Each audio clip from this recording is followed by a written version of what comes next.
Hello नमस्ते अनि सेवन नै सबैमा है। आज फेरि एउटा भिडियो लिएर आएको छु। तर आज भिडियो चाहिँ अलिकति डिफ्रेन्ट छ। यो चाहिँ फोटो भिडियो है। र उहाँ जो म्याम देख्नुहुँदैछ है, उहाँ चाहिँ मेरो क्लाइन्ट हुनुहुन्थ्यो र म चाहिँ पहिला अब गाइडिङ गर्दा चाहिँ फ्रिल्यान्स गर्थेँ है। र यो उहाँ म्यामसँग चाहिँ म फर्स्ट टाइम त्यति बेला जब चाहिँ म क्लब साइडमा रिक्रुट भएँ, त्यति बेला चाहिँ क्लब साइडबाट चाहिँ फर्स्ट क्लाइन्ट हुनुहुन्थ्यो क्या।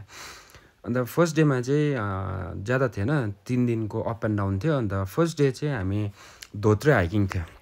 अन्त धोत्रे हाइकिङ जाँदाखेरि चाहिँ मलाई फर्स्टमा त्यस्तो केही थाहा थिएन। अन्त धोत्रे हाइकिङ जाँदै गर्दा चाहिँ बाटोमा चाहिँ के भयो भन्दाखेरि चाहिँ त्यो चितुवाले चाहिँ अब मृग खाएछ होइन। अन्त त्यो खुनहरू लागिरहेको थियो, त्यो भुत्लाहरू के अन्त पुरा चितुवा जस्तो गनाइरहेको थियो नि त। अन्त म्यामले चाहिँ मलाई सोध्नुभयो क्या, यहाँनिर के गनाउँदैछ भनेर सोध्नुभयो क्या। अन्त मैले चाहिँ अब चितुवा भन्यो भने चाहिँ डराउँछ, त्यही माथि अब बुढी मान्छे लेडिजहरू है डराउँछ भनेर चाहिँ घोडा गनाएको, यो बाटोमा चाहिँ पुरा घोडा हिँडिबस्छ, खच्चडहरू हिँडिबस्छ, त्यही गनाएको भने होइन। अन्त म्याम चाहिँ मिचिक्कै हाँस्नु भयो मलाई क्या हेरेर, केही भनेन, जस्ट हाँस्नु खालि भयो।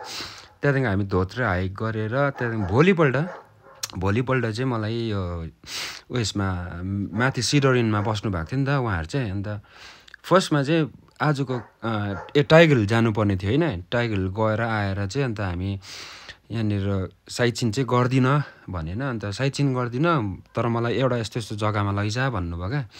अन्त फर्स्ट चाहिँ कहाँ भन्दा चाहिँ इडेन फल्स भन्नुभयो होइन। अन्त कहाँ हो इडेन फल्स, मैले त सुनेकै थिइनँ त्योभन्दा अगाडि चाहिँ क्या। अब पुरा खोजेँ हामीले, कति अब गुगल सर्चहरू गरेँ, मैले भेट्दिनँ क्या। अन्त नभेट्दा चाहिँ लास्टमा मेरो काका चाहिँ उहाँ चाहिँ सिनियर गाइड हुनुहुन्छ, काकालाई फोन गरेर सोद्धाखेरि चाहिँ यस्तो यस्तो जग्गामा छ भनेर भन्नुभयो कि। त्यो चाहिँ सिडोरिन मुनिपट्टि चाहिँ त्यो एउटा टर्निङमा चाहिँ तपाईँले सायद गुम्बा जस्तो देख्नु भएको होला, त्यहाँनिर रहेछ होइन। अन्त त्यहाँदेखिको चाहिँ उहाँले मलाई भन्नुभयो क्या, भरे उहाँ चाहिँ दार्जिलिङमा जन्मिनु भएको रहेछ। अन्त यो फोटोहरू चाहिँ सबै उहाँले मलाई इङ्ल्यान्डबाट पठाइदिनु भएको है। यो कुनै मैले इन्टरनेटबाट डाउनलोड गरेको फोटोहरू होइन, यो उहाँहरूले सबै मलाई इङ्ल्यान्डबाट फोटो पठाइदिनु भएको है। र यो दार्जिलिङमा घोडा स्टार्ट गर्ने पनि उहाँहरूकै फ्यामिली रहेछ है। र तपाईँले यो फोटोमा ब्याकग्राउन्डमा एउटा घर देख्नुहुँदैछ, त्यो घर चाहिँ तपाईँको बेलभ्यू होटल रहेछ। र बेलभ्यू होटलमा पनि हामी गयौँ होइन। तर बिचराको एउटा इच्छा चाहिँ थियो, अब बेलभ्यू होटलमा चाहिँ चिया खान्छु भनेर चाहिँ भन्दै थियो। तर अभाग्यवश उहाँले चिया चाहिँ खानु पाउनु भएन, किनभने अन्डर कन्स्ट्रक्सन थियो है, त्यहाँनिर मान्छे पनि कोही थिएन। त्यही भएर चाहिँ अब चिया पुरा दार्जिलिङमा चाहिँ अब त्यो घोडास्थलहरू स्टार्ट गर्ने पनि उहाँहरू रहेछ क्या। अन्त घोडास्थलभित्र पसेर पनि पुरा त्यो भित्र बाहिर हेर्नुभयो है। यो टाइगर हिलहरू हेर्नुहोस् न, अब त्यति बेला टाइगर हिल राम्रो युरोप जस्तो देखिरहेछ है।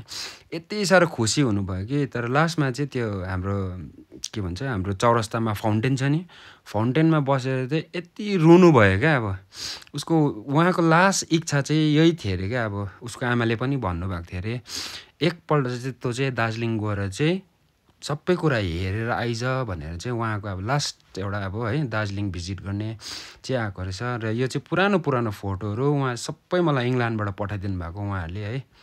Thank you so much guys. तपाईँहरूलाई चाहिँ मन पऱ्यो भने प्लिज डु सेयर गरिदिनुहोस् है। Thank you, see you guys.